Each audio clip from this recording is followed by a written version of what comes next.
mainstream media. Because someone has to be in charge of selective outrage in this country. The Kate Daly Show starts now. If you don't read the newspaper, you're uninformed. If you do read it, you're misinformed. What is the long-term effect of too much information? One of the effects is the need to be first, not even to be true anymore. So what a responsibility you all have to tell the truth, not just to be first, but to tell the truth. We live in a society now where it's just first. Who cares? Get it out there. We don't care who it hurts. We don't care who we destroy. We don't care if it's true. Just say it. Sell it. Anything you practice, you'll get good at, including BS.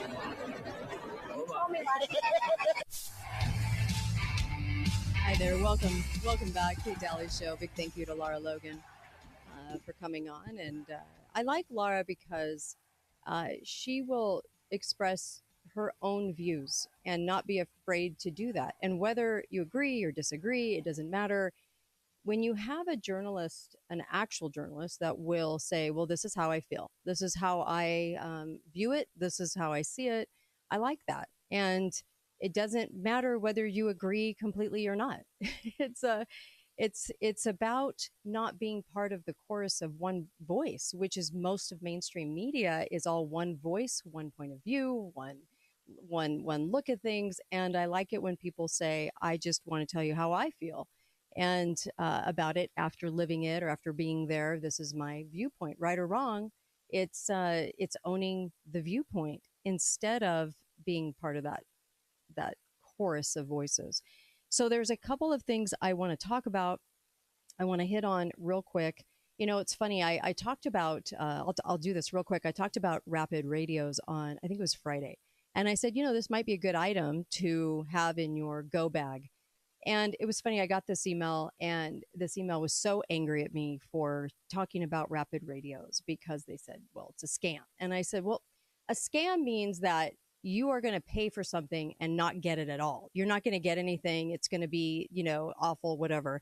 And that's the definition of a scam. The thing that they were viewing was an interview with a gentleman that did ham radio and said, well, these are hooked up to cell phone service across the country. All the cell phone services across the country, they utilize that network. And so what it comes down to is this.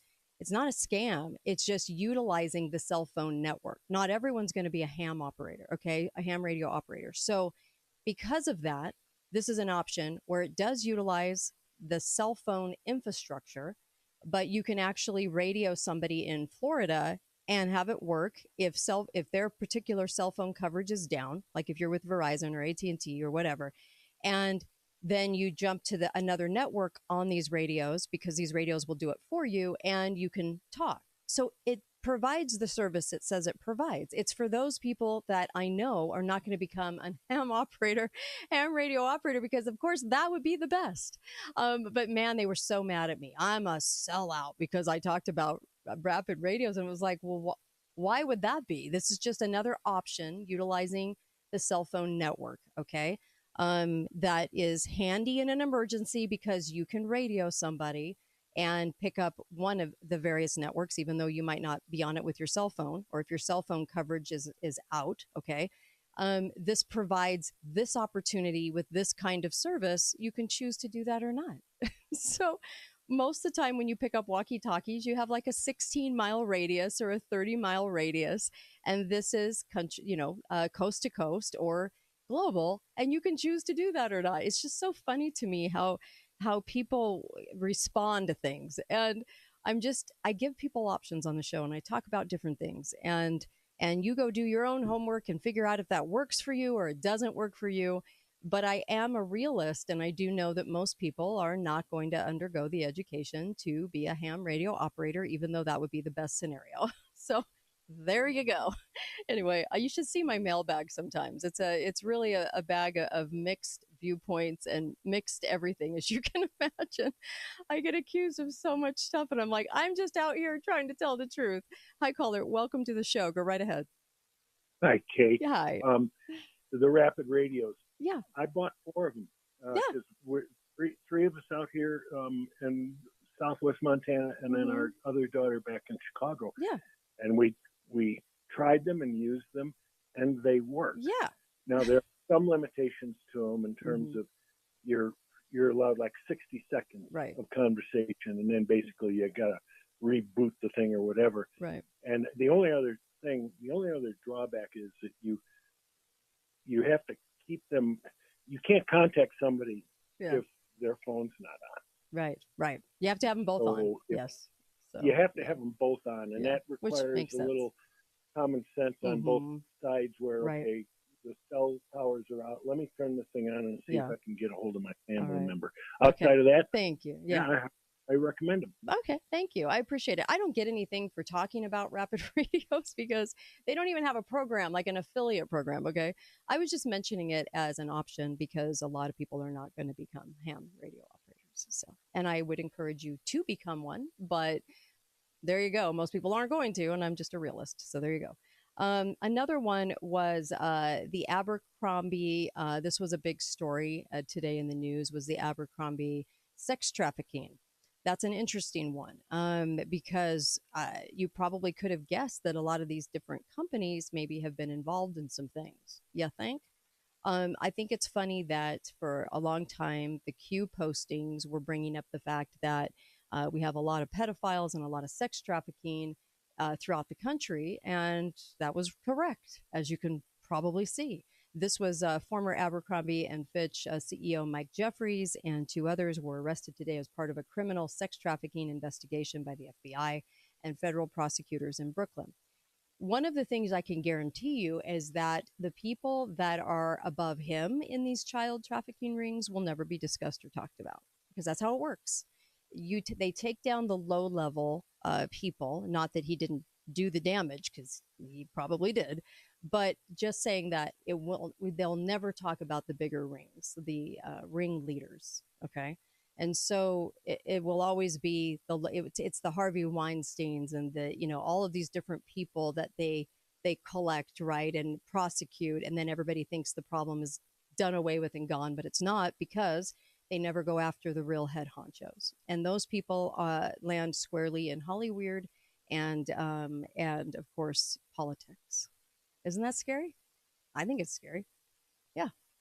I would say you have a lot of pedophilia in Washington, D.C., and a lot of sex trafficking, all kinds of stuff going on that is not talked about. So when you see these arrests, when you see these things happen and these people exposed, it just, I don't know how people can say it's a conspiracy anymore. It's very strange. I did talk about Roswell. Yesterday, Roswell was the legislature in Roswell gave an awful lot of money to Roswell for restructuring, and there was a lot of flooding there over the weekend. A lot of people are talking about the smart city status as far as that goes, money for restructuring, meaning smart city status. Is that true? Yes. In 2023, the legislature, I think, gave them more than $24 million to do some reconstruction, okay, and to plan out their streets and to plan out their cities.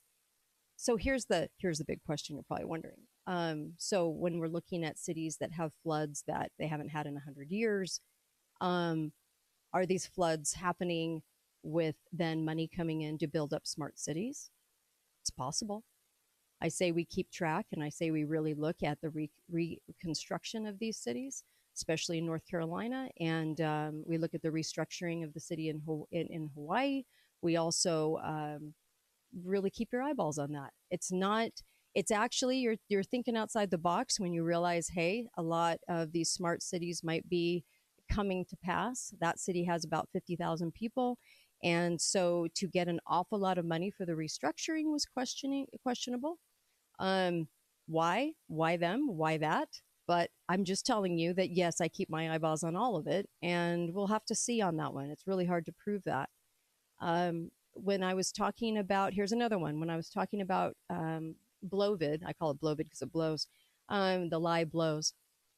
When I was talking about that, I was talking about yesterday about something in 1991 that was written about it, and I never then got back on and said anything about it, and I should have. So There was a book by Strauss and Howe.